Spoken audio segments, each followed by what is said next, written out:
Hi, I would like to talk about the current situation in our world, the Russian invasion of Ukraine.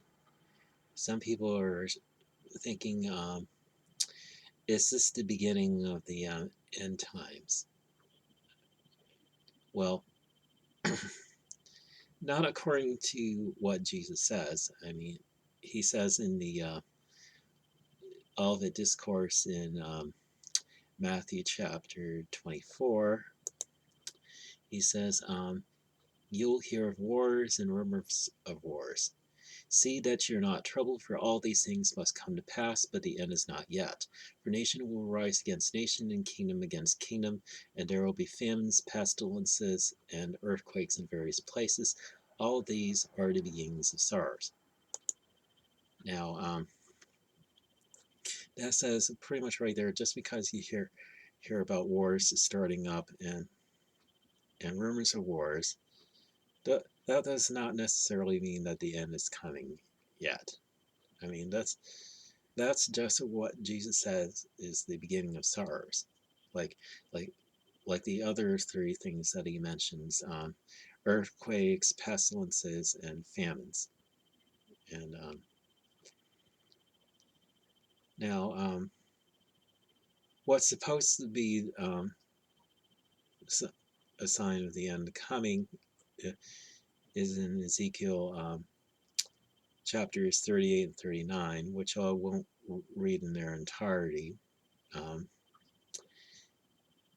they're basically saying to the effect that Russia, the country of the North, is supposed to invade Israel in the latter times, and it's during this invasion that God's going to act on behalf of Israel. He's going to stop this all assault on his people. I mean, he's going. He's going to.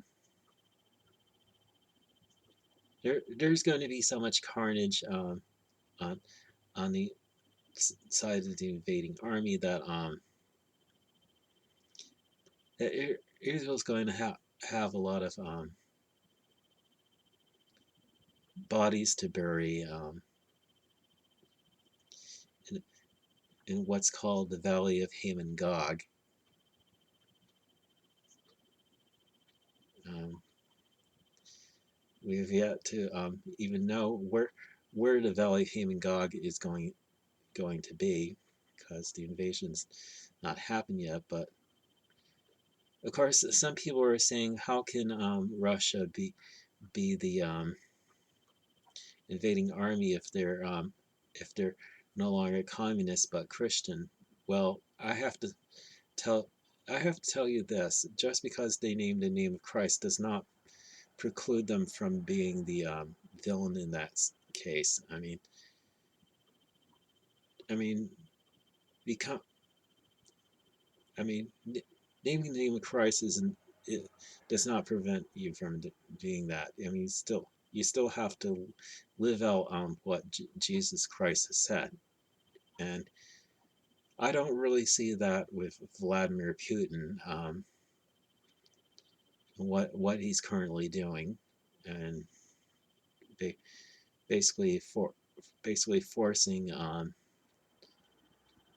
a state-run religion on all people. I mean,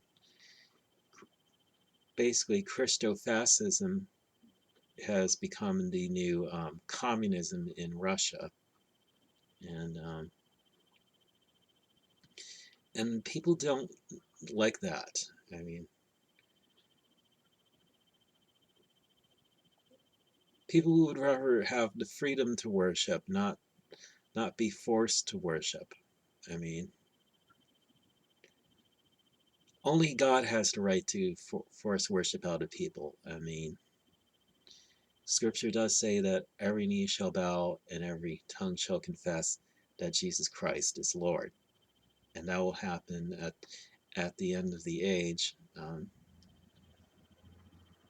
at the great white throne, when all people are resurrected from the dead, and people are judged according to their works. And yeah, that's pretty much all I have to say on this issue. So have a good day.